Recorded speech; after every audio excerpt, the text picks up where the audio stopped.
I never believed in bad luck or curses, even on Friday the 13th. To me, it was just another day. That's probably why I didn't think twice about taking the late shift at the office building. It was a quiet place after hours, and I liked the stillness. No phones ringing, no chatter, just me, my cleaning cart, and the faint hum of fluorescent lights. The building had 7 floors, and my job was to clean the top 3 that night.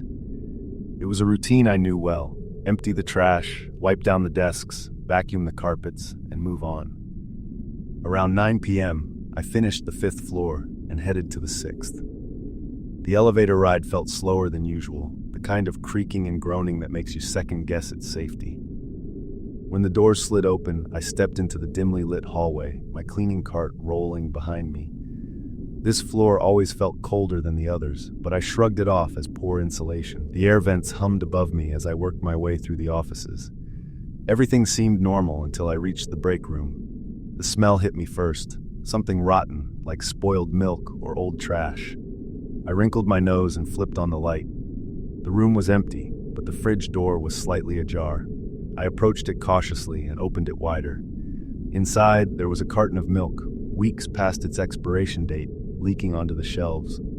Gross, but nothing sinister. I cleaned up the mess, closed the fridge, and got back to work. An hour later, I was done with the 6th floor and ready to move up to the 7th. I was exhausted but relieved to be nearly finished. I pushed the elevator button and waited, and waited. The light never came on. "Great," I muttered, figuring it was out of service. I wasn't thrilled about lugging my cart up the stairs, but I didn't have a choice. The stairwell was silent except for the echo of my footsteps. I reached the 7th floor and opened the door. The hallway stretched out in front of me, dark and empty. The lights on this floor were motion activated, but they didn't come on when I stepped inside. "Seriously?" I groaned, waving my arms in the air. Nothing. I grabbed my flashlight from the cart and switched it on. The beam of light cut through the darkness, revealing the same boring beige walls and gray carpets as every other floor. I started cleaning, but the silence felt heavier here. Every sound I made, every squeak of the cart's wheels, every rustle of paper amplified. Halfway through the floor, I heard it, a faint thud. I froze, flashlight trembling in my hand. It had come from the other end of the hallway. "Hello?" I called out, my voice echoing. No answer. I tried to shake it off. Maybe something fell. Maybe it was just the building settling. But as I turned back to my cart, I heard it again, closer this time. "Is someone there?" I called again, louder. Still no answer. My heart started pounding, but I forced myself to keep going. I told myself I was imagining things, letting the Friday the 13th hype get to me. As I finished the last office, I decided to skip vacuuming.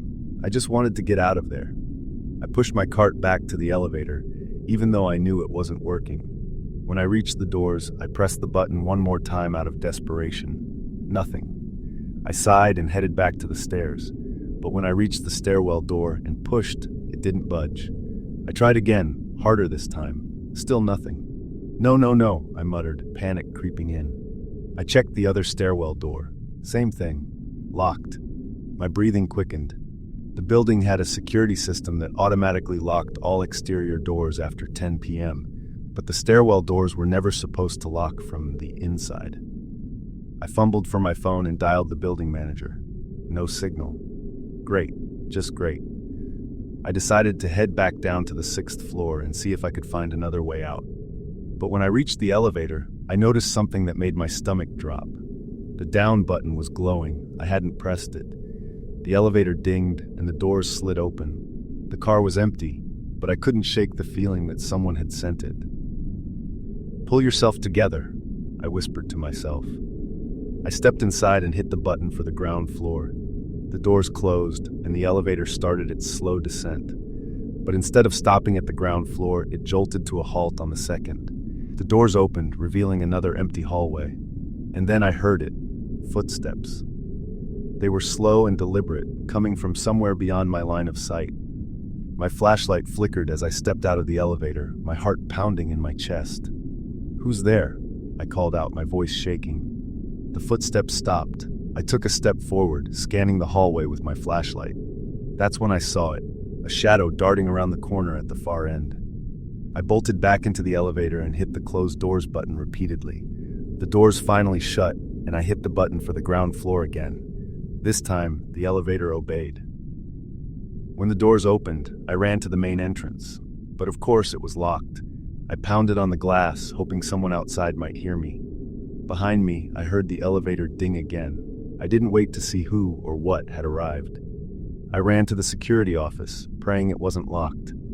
Thankfully, it wasn't. I slammed the door shut behind me and locked it. The room was small, with a desk, a bank of monitors, and a landline phone. I grabbed the phone and dialed 911. 911, what's your emergency? I'm locked in an office building, and someone's here with me, I blurted out. The dispatcher stayed on the line, asking me questions and trying to keep me calm until help arrived. I kept my eyes on the monitors, scanning the feeds for any sign of movement. And then, I saw it. On one of the screens, a figure in dark clothing was standing in the hallway outside the security office. They weren't moving, just standing there, staring at the camera. The police arrived 15 minutes later, though it felt like hours. They found me in the security office, shaking and pale. When they searched the building, they found no one. To this day, I don't know who or what was in that building with me. But I'll never work another late shift again, especially not on Friday the 13th.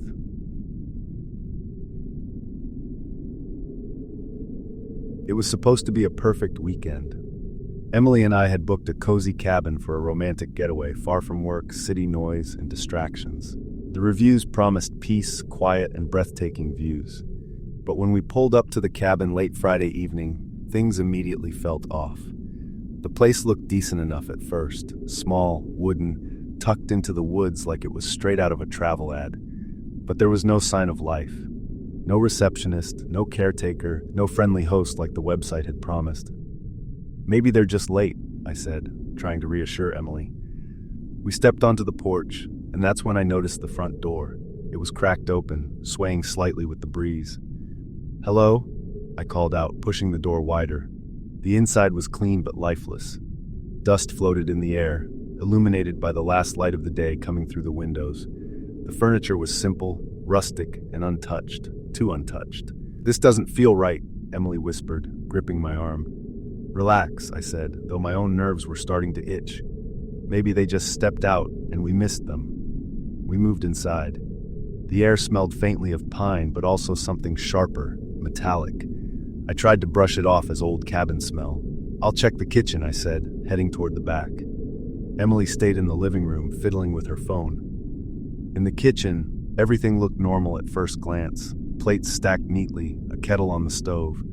But on the counter, there was a book, a diary. Its cover was plain and brown, the kind you'd find at any corner store.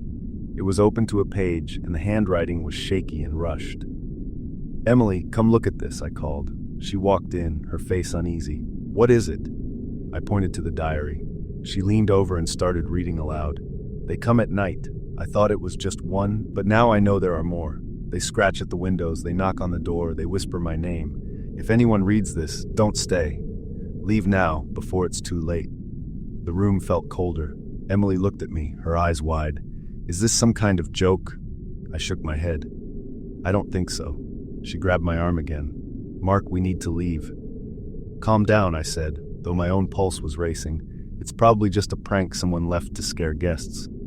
Emily didn't look convinced, and honestly, neither was I. Still, I wasn't about to pack up and leave over a creepy diary. "Let me check around the cabin," I said. "Make sure everything's fine." I grabbed a flashlight from my bag and stepped outside. The woods were dense, the kind that swallowed sound. Even with the flashlight, the darkness felt heavy, pressing in from all sides. As I walked around the cabin, I looked for anything unusual. Tracks, broken windows, signs of someone lurking. Nothing. Just trees and silence. But the longer I stayed out there, the more I felt like I was being watched. Then I heard it, a faint knock. It came from the direction of the front porch. I swung the flashlight toward the sound, but there was nothing there. My throat tightened. "Emily," I called, hurrying back to the door. When I got inside, she was pacing in the living room, her phone in hand. "Mark, we have no signal. I can't call anyone." "Calm down," I said again, though my voice was shakier this time. I didn't see anything out there. Let's just lock the doors and get through the night. We'll leave in the morning. Emily didn't argue, but her hands were trembling as she locked the door and drew the curtains. We tried to settle in. I lit a fire in the fireplace while Emily made some tea. The warmth helped, but the cabin still felt wrong, like it was holding its breath. Hours passed. Midnight came and went. I was dozing off on the couch when a loud bang jolted me awake. "What was that?" Emily whispered, clutching my arm. I grabbed the flashlight again and stood. "Stay here. Mark, don't..." "I'll be right back." The sound had come from the back of the cabin, near the kitchen. I crept toward it, every step heavier than the last. The flashlight beam trembled as I moved it across the walls. When I reached the kitchen, the door leading to the backyard was wide open. "That was locked," I whispered to myself. Before I could take another step, I heard the scratching. Faint at first, like nails on wood, then louder, closer. "Emily!" I yelled, running back to the living room. She was already at the front door, her coat in hand. "We're leaving. Now." I didn't argue.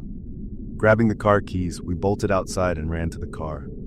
The woods felt alive now, the silence replaced by rustling, snapping, and faint whispers I couldn't place.